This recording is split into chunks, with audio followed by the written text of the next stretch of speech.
Hello दोस्तों, आज की हॉरर स्टोरी सुनने से पहले अगर आप हमारे चैनल पर नए आए हो तो चैनल को सब्सक्राइब कर देना ऐसे ही हॉरर वीडियोस देखने के लिए। रात का सन्नाटा, जब हर आवाज थम सी जाती है और अंधेरा अपनी आगोश में सब कुछ समेट लेता है।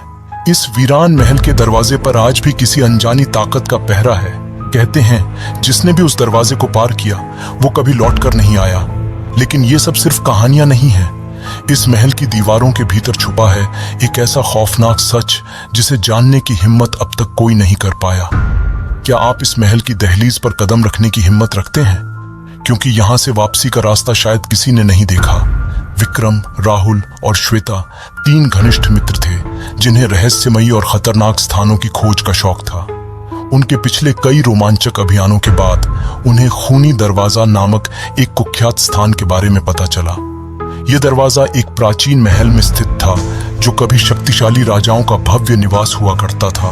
किंवदंतियों के अनुसार यह स्थान अब श्रापित हो चुका है और यहाँ से लौटने वाले लोग अक्सर अदृश्य ताकतों और भूतिया घटनाओं की कहानियां सुनाते हैं। विक्रम, जो समूह का सबसे साहसी और निडर था, ने तुरंत इस चुनौती को स्वीकार किया और वहां जाने का संकल्प लिया। राहुल और श्वेता ने भी उसके इस साहसिक निर्णय में साथ देने का निश्चय किया। उनके दिलों में डर और उत्साह का मिश्रण था, लेकिन उन्हें इस बात का बिल्कुल अंदाजा नहीं था कि खूनी दरवाजा के भीतर छिपी भयानकता उनकी जिंदगी को हमेशा के लिए बदलने वाली है। इस जगह की रहस्यमयी कहानियां और इसके पीछे छिपे रहस्य उन्हें जितना आकर्षित कर रहे थे, उतना ही अनजाने खतरों का सामना करने के लिए वे तैयार हो रहे थे। लेकिन इस साहसिक यात्रा का अंत इतना भयानक होगा, इसकी किसी ने कल्पना भी नहीं की थी। तीनों दोस्त एक शाम खूनी दरवाजा के पास पहुंचे। यह जगह बेहद डरावनी और खौफनाक थी। पुराने खंडहरों के बीच में वह दरवाजा एक अजीब सी ऊर्जा से भरा हुआ महसूस हो रहा था। दरवाजा अत्यंत भारी और प्राचीन था, मानो वह किसी और कालखंड से आया हो। इसके आसपास की हवा में एक रहस्यमय ठंडक थी और दरवाजे के नीचे से हल्की सी चमक निकल रही थी, जैसे कुछ अदृश्य शक्तियां उस स्थान पर मंडरा रही हों। राहुल ने दरवाजे को छूते ही महसूस किया कि कुछ गड़बड़ है, यह जगह सही नहीं लग रही। उसने चिंतित स्वर में कहा, लेकिन विक्रम ने उसकी चिंता को नजरअंदाज करते हुए दरवाजे को खोलने की कोशिश की। दरवाजा धीरे धीरे चर्राते हुए खुला और अंदर से एक ठंडी हवा का झोंका आया। अंधेरे में उनकी मशालों की रोशनी भी फीकी पड़ गई, मानो वे किसी अज्ञात ताकत द्वारा निगल ली गई हों। भीतर एक पुराना महल था जो समय की धूल में खो चुका था। दीवारों पर अजीबोगरीब चित्र बने हुए थे जिनमें रहस्यमयी प्रतीक और विचित्र आकृतियां थीं।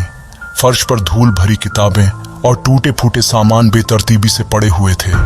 एक अजीब सी चुप्पी छाई हुई थी और उन्हें गहरे एहसास हुआ कि इस जगह में कुछ गंभीर रूप से गलत है। फिर भी वे अब बहुत दूर आ चुके थे और लौटने का विचार उनकी कल्पनाओं को और भी भयावह बना रहा था। महल के अंदर चलते चलते वे एक विशाल हॉल में पहुंचे जहां एक भव्य झूमर छत से लटक रहा था। अचानक झूमर पर लगी मोमबत्तियां जल उठी, मानो उनका स्वागत कर रही हों। यह दृश्य देखकर तीनों चकित रह गए। यह क्या हो रहा है? श्वेता ने घबराते हुए पूछा। राहुल ने उत्तर दिया, शायद यह हवा का असर है, हमें सावधान रहना चाहिए। लेकिन विक्रम, जो हमेशा से सबसे साहसी था, उसने आत्मविश्वास से कहा, यह हमारे लिए एक मौका है, हमें इस महल के रहस्यों को जानने का प्रयास करना चाहिए। हॉल में उन्हें एक पुरानी किताब मिली जो एक अजीब भाषा में लिखी हुई थी। किताब के पन्ने पीले पड़ चुके थे और उस पर खून के धब्बे भी थे। विक्रम ने जैसे ही किताब को छुआ, एक अजीब सी गूंज हॉल में फैल गई। इस किताब को छूने की गलती मत करना, राहुल ने चेतावनी दी। लेकिन विक्रम ने उसकी बात को अनसुना करते हुए किताब को खोल दिया और हॉल में एक असामान्य ठंडक छा गई। किताब के पहले पन्ने पर एक चमकता हुआ क्रिस्टल बना हुआ था। जैसे ही विक्रम ने पन्ना पलटा, वह क्रिस्टल सचमुच सामने आ गया। क्रिस्टल बेहद खूबसूरत था। उसकी सतह पर हल्की सी चमक और रंग बिरंगे प्रभाव थे, लेकिन उसमें से एक अजीब सी ठंडक निकल रही थी। श्वेता ने कहा, यह क्रिस्टल कुछ खास है, शायद यह महल की सारी घटनाओं का कारण हो सकता है। राहुल ने तुरंत सुझाव दिया, हमें इसे यहीं छोड़ देना चाहिए और इस जगह से बाहर निकल जाना चाहिए। लेकिन विक्रम ने क्रिस्टल को उठाया और उसे ध्यान से देखने लगा। जैसे ही उसने क्रिस्टल को अपने हाथ में लिया, पूरी जगह हिलने लगी। महल के अंदर एक डरावनी गूंज फैल गई और दीवारों से अजीब आवाजें आने लगीं। हमने कुछ बहुत गलत कर दिया है, श्वेता ने घबराते हुए कहा।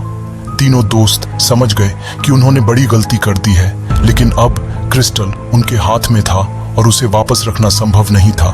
महल से बाहर आने के बाद भी विक्रम, राहुल और श्वेता को ऐसा महसूस हुआ कि कुछ उनके पीछे पीछे आ रहा है। महल का वह भयानक अनुभव उनके दिमाग में गहरे तौर पर बस चुका था और उन्हें समझ नहीं आ रहा था कि अब क्या करें। राहुल ने सबसे पहले महसूस किया कि कुछ गड़बड़ है। वह अपने घर में अकेला था जब उसे लगा कि कोई उसके कमरे में घुस आया है। उसने चारों ओर देखा, लेकिन वहां कोई नहीं था। उसकी आंखें डर से फटी रह गईं। फिर उसने आईने में अपनी परछाई देखी, जो धीरे धीरे बदलने लगी। उसकी परछाई ने एक अजीब सा आकार ले लिया, मानो वह उसका खुद का प्रतिबिंब न होकर किसी और की छवि हो। श्वेता को भी अजीब अनुभव होने लगे। जब भी वह अकेली होती, उसे लगता कि कोई उसकी निगरानी कर रहा है। हर परछाई में, हर आईने में उसे एक अजीब सी आकृति दिखती जो उसकी नहीं थी। वह घर के अंदर रहते हुए भी डरी रहती थी और नींद उसे दूर से भी नजर नहीं आती थी। हर रात उसे वही महल और क्रिस्टल सपनों में दिखते और वह उसी डर के साथ जागती थी। विक्रम को हर रात अपने दरवाजे पर एक अजीब सी आवाज सुनाई देती थी, मानो कोई दरवाजे के दूसरी ओर खड़ा होकर उसे बुला रहा हो। उसने कई बार दरवाजा खोलकर देखा, लेकिन वहां कोई नहीं था। विक्रम भी अब डर के साए में जी रहा था और उसे यकीन हो गया था कि उन्होंने उस क्रिस्टल को उठाकर एक बहुत बड़ी गलती कर दी है। इन सभी अजीब घटनाओं के बाद तीनों दोस्तों ने फैसला किया कि वे फिर से उस बूढ़े आदमी से मिलेंगे जिसने उन्हें खूनी दरवाजा के बारे में बताया था। जब वे उसके पास पहुंचे तो उसकी आंखों में गहरी उदासी और पीड़ा झलक रही थी। बूढ़ा आदमी, मैंने तुमसे कहा था कि यह श्राप हमेशा के लिए है, लेकिन तुमने मेरी बात नहीं मानी। अब तुम इस श्राप के निशान को अपने साथ लेकर चल रहे हो। राहुल, क्या इसका कोई उपाय नहीं है? क्या इसे किसी तरह से पलटा नहीं जा सकता? बूढ़े आदमी ने गहरी सांस ली और दूर क्षितिज की ओर देखने लगा। बूढ़ा आदमी, एक तरीका है, लेकिन इसमें बहुत बड़ा जोखिम है। श्राप तुम्हें महल से बांधता है क्योंकि तुमने सील को तोड़ दिया। इसका एकमात्र उपाय यह है कि तुम क्रिस्टल को वापस उसकी जगह पर रख दो, लेकिन इसका मतलब है कि तुम्हें महल में वापस जाना होगा और किसी को वहां पीछे रहना होगा ताकि श्राप को नियंत्रित किया जा सके। श्वेता, पीछे रहना? आपका मतलब है हम में से कोई एक? बूढ़ा आदमी, हाँ, श्राप एक बलिदान की मांग करता है। अगर तुम में से कोई एक पीछे रह जाता है तो बाकी लोग स्वतंत्र हो सकते हैं। ये सुनकर तीनों के दिल भारी हो गए। उन्होंने इतने सारे खौफनाक अनुभवों से गुजरकर अपनी जान बचाई थी और अब उन्हें इस भयानक चुनाव का सामना करना पड़ा। उनमें से किसी एक को बलिदान देना होगा ताकि बाकी लोग बच सकें। इस विचार मात्र से ही वे कांप उठे और उनके मन में डर और उदासी का एक सूनापन छा गया। वे जानते थे कि यह निर्णय उनके रिश्तों और अपनी जिंदगी को हमेशा के लिए बदल देगा। तीनों ने निर्णय लिया कि वे फिर से खूनी दरवाजा पर जाएंगे और क्रिस्टल को उसकी जगह पर वापस रख देंगे। उन्होंने यह भी स्वीकार कर लिया कि उनमें से एक को पीछे रहकर श्राप को हमेशा के लिए रोकना होगा। वे महल में लौटे, लेकिन इस बार उनके मन में डर नहीं बल्कि एक दृढ़ निश्चय था। महल के भीतर घुसते ही उन्हें वही अजीब आवाजें सुनाई देने लगीं, लेकिन अब वे इनसे विचलित नहीं हुए। वे सीधे उस स्थान की ओर बढ़े जहां उन्होंने क्रिस्टल को पाया था। वहां पहुंचकर विक्रम ने कहा, मैं रहूंगा, तुम दोनों बाहर जाओ और अपनी जिंदगी जियो। राहुल और श्वेता ने उसे रोकने की कोशिश की, लेकिन विक्रम ने उन्हें समझाया कि यही सही है।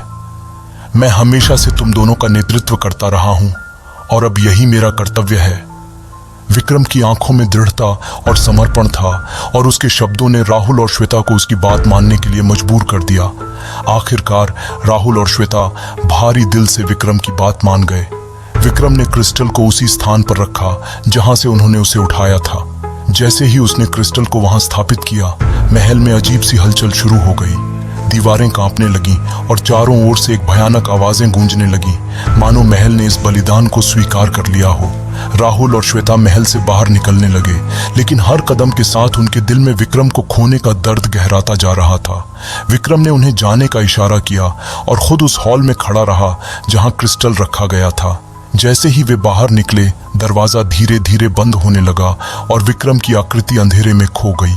राहुल और श्वेता महल से बाहर निकले और दरवाजा पूरी तरह से बंद हो गया। जैसे ही दरवाजा बंद हुआ, महल के चारों ओर की हवा साफ हो गई और एक शांतिपूर्ण सन्नाटा छा गया।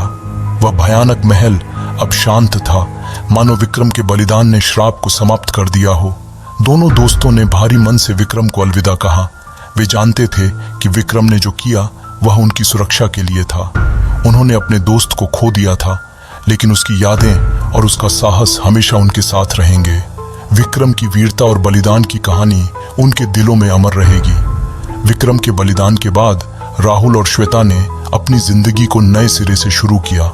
वे दोनों जानते थे कि विक्रम का बलिदान व्यर्थ नहीं गया और उन्होंने उसके नाम पर एक नई शुरुआत करने का फैसला किया। उन्होंने लोगों को रहस्यमय और अजीब जगहों के बारे में जागरूक करने का संकल्प लिया ताकि कोई और ऐसी गलती न करे जो उन्होंने की थी। राहुल और श्वेता को लगा कि सब कुछ अब सामान्य हो गया है, लेकिन वे यह नहीं जानते थे कि श्राप ने अपने अंतिम रूप में उनके जीवन में फिर से प्रवेश किया था। महल के अंदर विक्रम ने जो बलिदान दिया था उसने महल को शांत किया, लेकिन वह श्राप अब विक्रम के रूप में उनके जीवन में लौट आया था। एक रात जब राहुल और श्वेता अपने घर में थे, उन्हें दरवाजे पर वही अजीब आवाजें सुनाई देने लगीं। उन्होंने दरवाजा खोला तो बाहर कोई नहीं था, लेकिन उन्हें महसूस हुआ कि कोई उनकी तरफ देख रहा है। वे जानते थे कि यह वही श्राप है जो अब उनकी जिंदगी में लौट आया है, लेकिन इस बार वह विक्रम के रूप में उनके सामने आने वाला था। वहां खड़े होकर दोनों दोस्तों ने समझ लिया कि श्राप से पूरी तरह से मुक्ति संभव नहीं थी। विक्रम के बलिदान ने उन्हें एक मौका दिया था, लेकिन अब उनके सामने एक नई चुनौती खड़ी थी। श्राप का अंत वास्तव में एक नए आरंभ का संकेत था। यह कहानी खत्म नहीं हुई थी, बल्कि उसने एक नए अध्याय की शुरुआत कर दी थी। अब राहुल और श्वेता को यह पता लगाना था कि इस नए रूप में आए श्राप से कैसे निपटना है और क्या वे इस बार भी सुरक्षित निकल पाएंगे।